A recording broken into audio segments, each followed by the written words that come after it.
recorded. Perfect. Yes. Thank you so much. Thank you, Ryan, for 2DN Mexico, Televisión División Mexico 2. So let's start. Yes. 5, 4, 3. Thank you.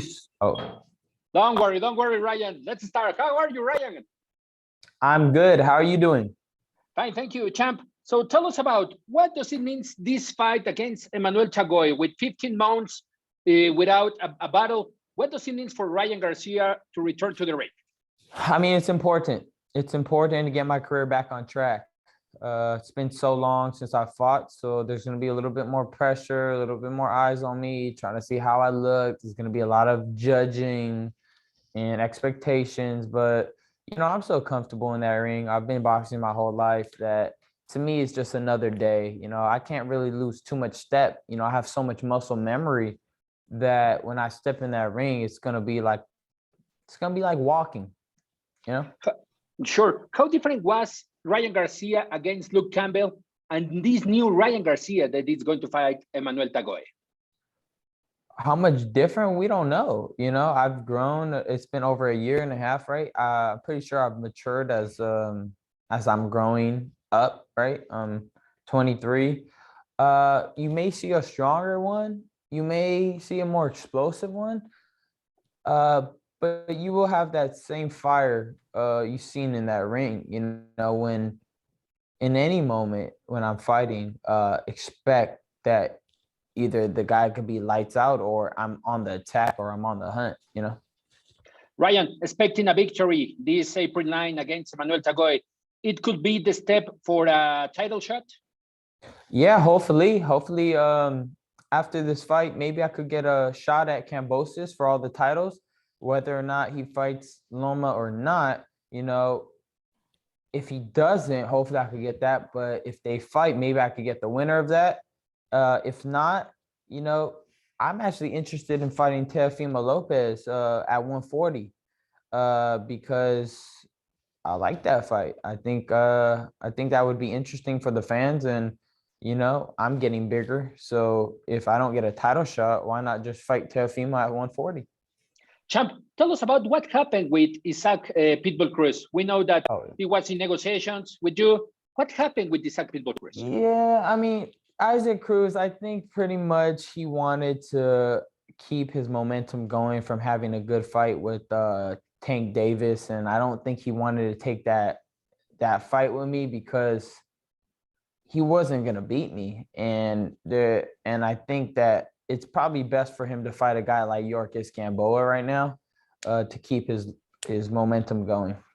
He didn't want to fight me. He said no. I promise you, he said no. Perfect. Awesome with that fact. Tell us about what do you think about the division, the lightweight division with George Kambosos, the surprise against Teofimo. With all this atmosphere, what is the opinion of Ryan Garcia? I think 135, it's just so, for all of us, it's so premature to really expect us to, you know, fight all each other at 135. You know, that's one of our first weight classes. I think we probably most likely will fight in the 140s and the 47s because we're all growing up. We all pretty much started our career at 35. And for some reason, none of these fights have came about, and I don't really know why. But, you know, we're all very talented, and we all possess something inside us that makes us, you know, special, obviously. And the best man will come out on top. Sooner or later, we'll find that out. But, man, I wish I could make the fights happen right now, but I can't, you know, because nobody's going to do it.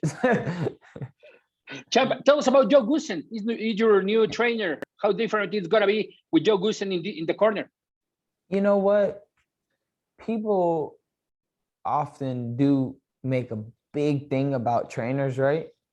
But at the end of the day, it's really who the fighter is, if you really look at it. You know, who is the fighter and what does he do that really separates himself from everyone else? Joe Goosen is a dedicated trainer. I will tell you that. He is there on you like glue. and honestly, a little crazy in making you train the amount he makes you train. But I'm all for it. I'm game. I'm there and I'm doing the extra work I do at home too. But what difference between Eddie and Joe, they all got their pros and cons. And, we're going to see the difference when I'm hopping that ring. Two more rounds with question, champ. The first one, talking about the training camps. What happened with Canelo team? If you can tell us. We know about in the social media that you wrote, but in your voice, what happened? Yeah, I've already spoke about it on Twitter, and I already kind of addressed what I needed to say. If anybody wants to go check that out, just go read it. I just laid out the facts, and that's it. I'm not here to continue this conversation and beef or whatever you want to call it. I'm just here to showcase my skills, man. April 9th, Tegal got to go, Finally, and the final question, champ. If you have Ryan Garcia, the little Ryan Garcia, the child, in front of you, what can you tell to the little Ryan Garcia now, the champ Ryan Garcia? What can he tell to the little one? I would tell him, just be you. Be you, and all those dreams are coming true. But don't forget that never stop being who you are, because that's what makes you special and that's what makes you different. Don't change for nobody. Ryan Garcia, thank you so much for 2DN Mexico. Good luck next April 9th. Thank you so much. Gracias. Si se pueda. Gracias, champ. Thank you, Ed. Yeah, he Campbell's up.